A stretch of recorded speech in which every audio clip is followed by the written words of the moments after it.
अतिशय उत्साहात आणि आनंदात आलेल्या गणपती बाप्पाला 1.5 दिवसांनी निरोप देताना अनेकांच्या डोळ्यात अश्रू अनावर झाले. चौक परिसरातील गावात आलेल्या गणपती बाप्पाची भाविकांनी 1.5 दिवस अतिशय उत्साही वातावरणात विधिवत पूजा अर्चा केली.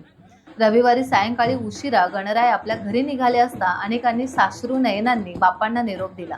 मोरबे धरणाची उपनदी धावरी हिला पाणी सोडण्यात आल्याने परिसरातील गावातील गणपती धावरी नदीच्या गणेश घाटावर विसर्जनासाठी आणण्यात आले होते.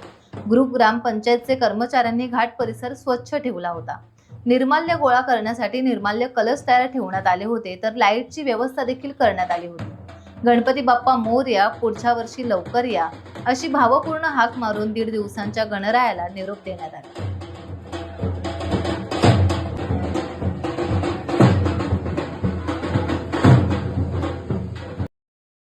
टाइम्स डिजिटलला लाईक करा, सबस्क्राईब करा, शेअर करा आणि बेल आयकॉन दाबायला विसरू नका. पाहत रहा टाइम्स डिजिटल.